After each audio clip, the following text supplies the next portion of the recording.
ভাবুন তো, সময়টা ১৯১৩ সাল।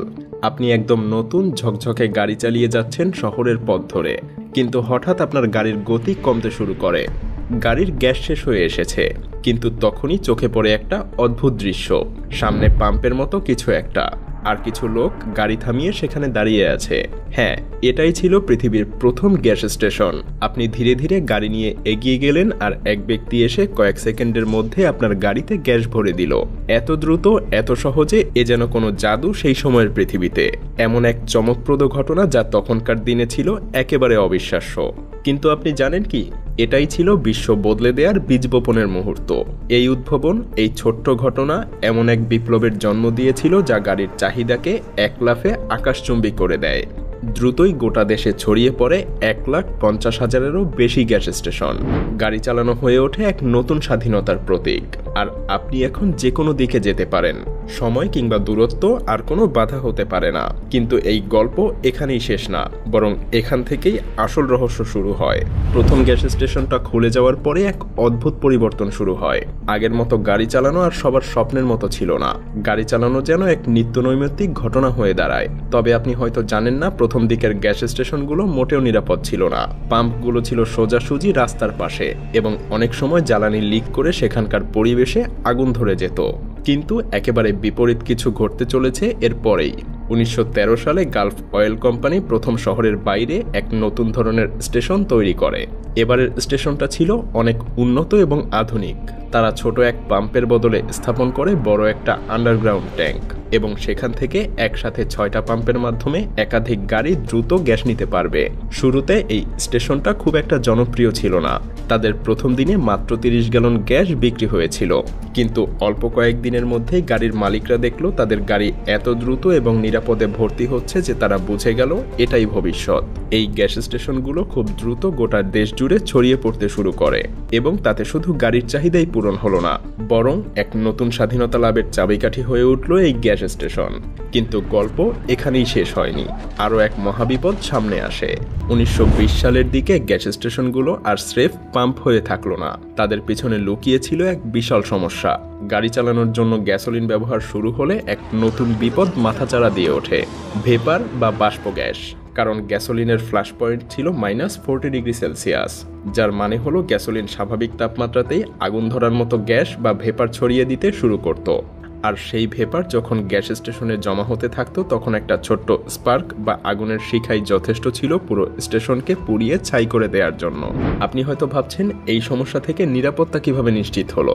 ঠিক তখনই ইঞ্জিনিয়াররা এক নতুন স্বয়ংক্রিয় শাট অফ ভালভ তৈরি করলেন। একটা ছোট্ট মেকানিক্যাল ফ্লোট যা পাম্পের নলটাতে বসানো হতো। আর এই ফ্লোট যখন গ্যাসের স্তর বাড়তে থাকতো, তখন স্বয়ংক্রিয়ভাবেই গ্যাসের প্রবাহ বন্ধ করে দিত। এভাবেই অটো গ্যাস স্টেশনগুলো কিছুটা নিরাপদ হয়ে ওঠে। কিন্তু সেই সব গ্যাস স্টেশনগুলো তখনও পুরোপুরি নিরাপদ ছিল না। বিপদ তখনও ছিল। সেই পুরনো ভেপার সমস্যা আরেকবার ঘুরে ফিরে আসে।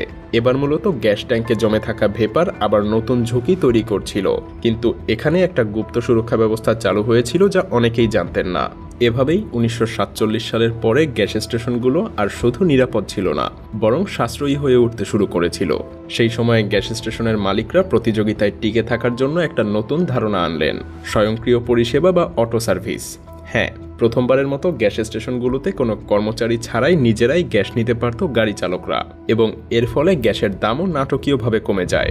এটা ছিল এক বিশাল সুবিধা। তবে এখানেও একটা বড় টুইস্ট ছিল। এই অটো সার্ভিস ছিল খুবই বিপজ্জনক, কারণ কাস্টমাররা এখন নিজেরাই গ্যাস নিচ্ছিলেন, কিন্তু তারা জানতেন না যে কখন তাদের ট্যাঙ্ক ভর্তি হয়ে যেত।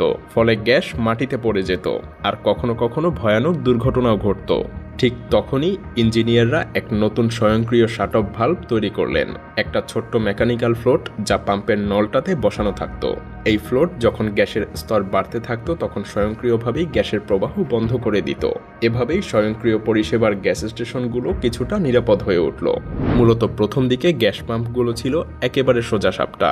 একটা ভালভ দিয়ে গ্যাস প্রবাহিত হতো, কিন্তু আজকের দিনে গ্যাস পাম্প যে একটা মেকানিক্যাল শিল্প হয়ে দাঁড়িয়েছে সেটা হয়তো আপনি ভাবতেই পারবেন না।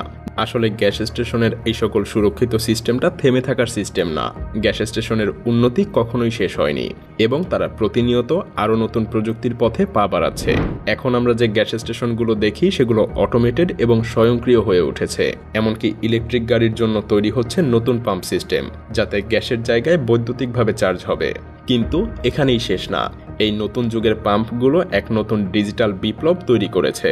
তবে প্রশ্ন উঠছে, এত সব উন্নতির মাঝে কোথাও কি আবারও এক অদৃশ্য বিপদ লুকিয়ে থাকতে পারে? এমন কিছু কি রয়েছে যা ভবিষ্যতে আমাদেরকে আরও বড় বিপদের সম্মুখীন করতে পারে? এখন যেখানে প্রতিটি পদক্ষেপে নতুন উদ্ভাবন ঘটছে, সেখানে আমরা কি কখনো চিন্তা করি যে এই সিস্টেমগুলো কি পরিপূর্ণভাবে নিরাপদ, নাকি আমাদের এই অজানা বিপদগুলোর সামনে অপেক্ষা করছে? এইসব প্রশ্নের উত্তর সময়ই দিবে। কিন্তু একটা কথা, আমরা যতই প্রযুক্তির দিকে এগিয়ে যাচ্ছি ততই আমাদের সামনে প্রতি মুহূর্তে নতুন নতুন চ্যালেঞ্জ আসছে, এবং সেই চ্যালেঞ্জগুলো মোকাবেলার ক্ষমতা যদি আমাদের না থাকে তবে কোনো কিছুই আমাদেরকে রোধ করতে পারবে না।